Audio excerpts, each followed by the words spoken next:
Hello, Dan Dunsmoor. Oh, Welcome to Coffee with Kyla. thanks for having me. So, Dan, can you introduce yourself and what your role is with Colliers? Sure. So I'm a partner at Colliers. My role is specifically more so on the landlord side. So I represent many of the larger landlords around town. My team, we oversee right around 5 million square feet of office space. And within our portfolio, we have a little over 500 companies that we interact with quite often. Wow. Well, thank you so much for sharing your point of view.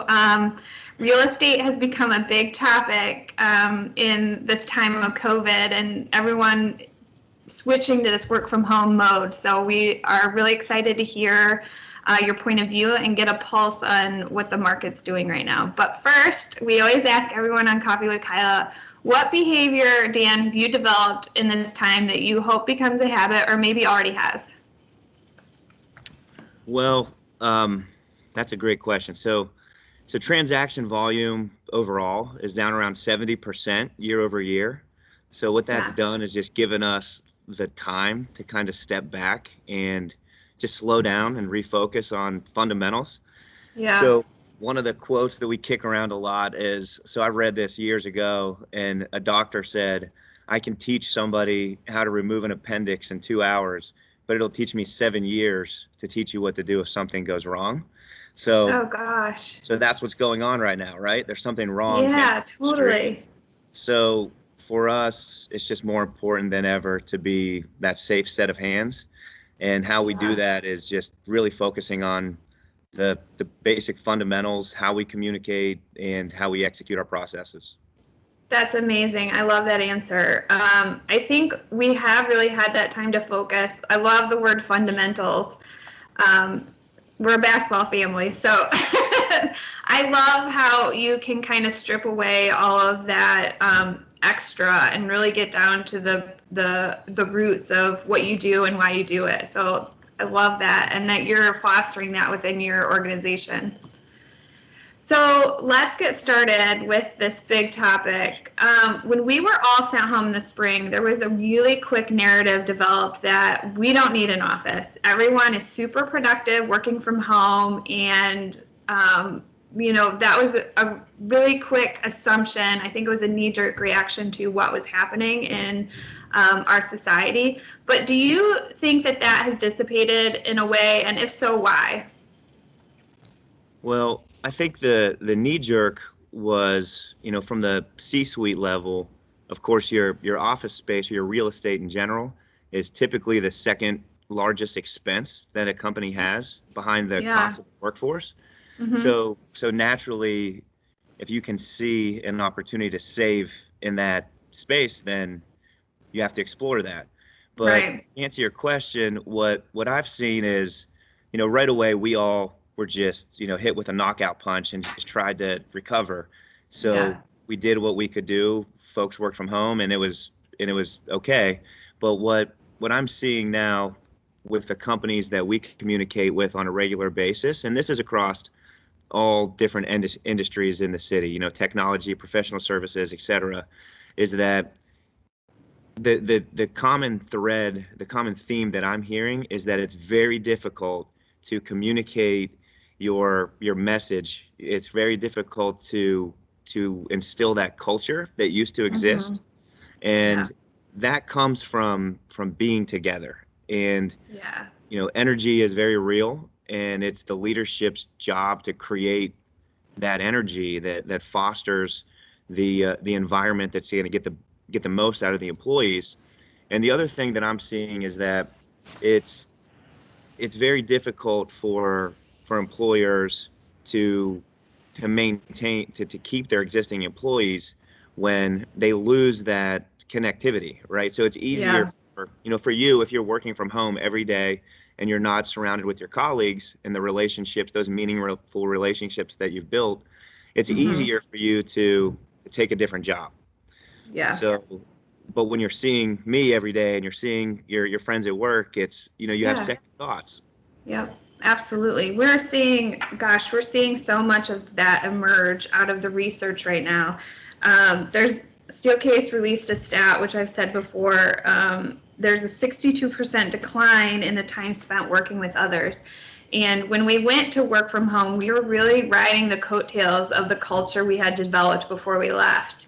And now that's, running out of gas a little bit, and people are trying to hire, new associates and retain the ones that they have. And like you said, it's just getting more and more difficult to keep that energy alive and keep that connectivity in your culture. Yeah, I think that the one thing that working from home has shown that it can be effective is that if it's just task execution, if you just have a list Yes. of 10 things to do, you don't have folks stopping by your office throughout the day randomly. So if Yeah. you're just executing tasks, that's okay. Mhm. But that Yep. random, spontaneous, creative interaction is what you completely lose when you're at home. Right, and that collaboration is way down. It's scheduled collaboration, and you don't have that time outside of the conference room to kind of digest or kick things around a little bit after the discussion. And I think that innovation is really telling that it's really had a decline in this time. So, what do you feel the long-lasting effects on location strategies, reassessment of real estate needs? Where do you think this time is leading for that? Well, that's interesting. That's really the key question for many companies right now, right? Right. And the answer is that most companies just don't know exactly what post-COVID looks like for them. And Yeah. and Kyla, this is why the number of transactions is down so tremendously. So one Mm-hmm. year ago, during the month of August, one year ago, there were 177 companies actively in the market searching for office space. And Wow. today there are 104. So that spread between 104 and 177 is primarily that's comprised mostly of companies that have just hit the pause button and Yeah. have signed a 6-month lease or a 12-month lease just so that they can try to Right. figure out what to do next. And of course, Yeah. we hear the major stories of companies like Alliance Data putting 250,000 square feet on the market for sublease, and certain companies closing. But I think those are the outliers. You Yeah. know, for the That's most interesting. part, the business community is still very healthy. Yeah. And we do have some companies that have closed their doors. We have some companies that have decreased their workforce. But for the most part, there's a lot of companies that are doing very well, and they just they don't know what that looks Right. like. So truly, there's just no general theme, and it's case by case. We're seeing some companies take more space Mm-hmm. because they can see that mid-range target or the long-term goal, Yeah. and they think that they'll need to expand. But in the Mm-hmm. short term, they take more space so that they have room to socially distance and help Yeah. folks get comfortable. Right. And then they can recreate that space down the road for growth. Right. That's so interesting. The distancing has really played a part in real estate, and what we do is spacing people out. And the companies that had either the luxury of space they had planned to grow into or looking at space to grow into have that built in that they can spread their team members out appropriately for this time, but for the future, what a great investment that you can kind of reassess once your workforce grows and you already have that space. Sure. Yeah, the one trend that keeps popping up is the suburban hub concept. Yeah. And so I'm actually seeing the opposite. The so many companies that have space downtown or that had space outside of the city. I'll give an example of like Uber, for example, Okay. based out of Chicago. They have a Columbus hub. They closed Yeah. it and they just focused on Chicago. So the companies that are downtown are providing flexibility so that you can work from a co-working space or you can work from home or work from a coffee shop to satisfy that need. But Okay. we are not seeing a, a lot of demand in that space. We prepared for it and we thought that it may come to life, but we're Yeah. actually seeing the opposite. So companies that did have hubs are closing them Closing and just them. focusing on the space that they have. That's so interesting. I love hearing what is actually happening, what we've predicted happening, and then what you're hearing when people are really going to sign those leases and make those decisions. So thank you so much. This hub idea is, I understand the idea of it, but I think the reality is that, and you just touched on it, that people are hitting pause, and companies are really getting the time to reset.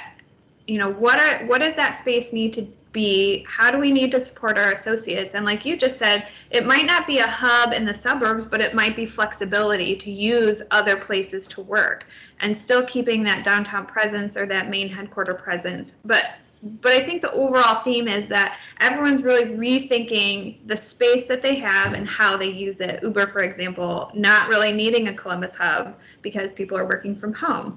So I just love the idea that everyone, and that goes back to your behavior that you develop. You've had time to really think and evaluate your core fundamentals and make sure that you're solving appropriately.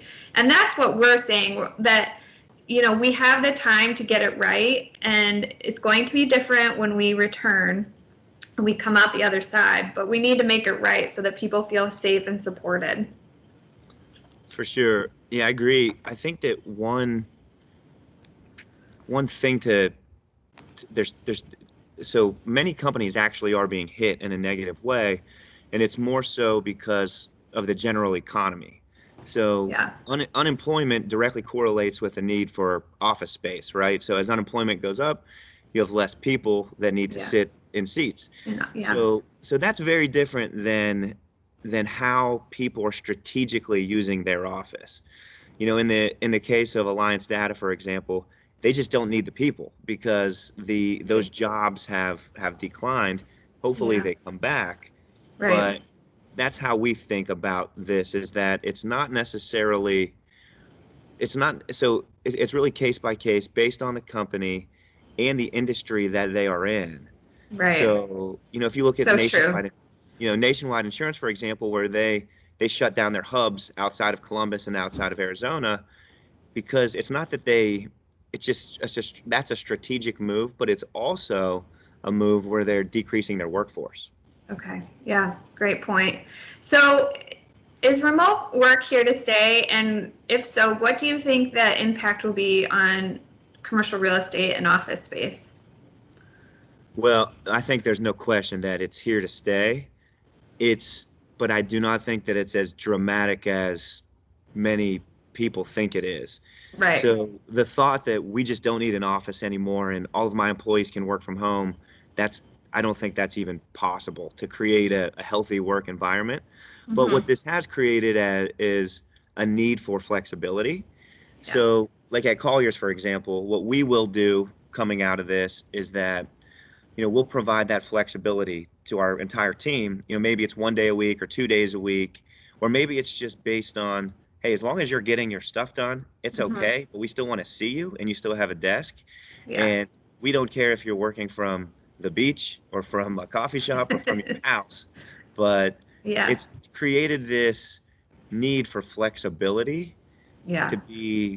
to be woven into your workplace strategy.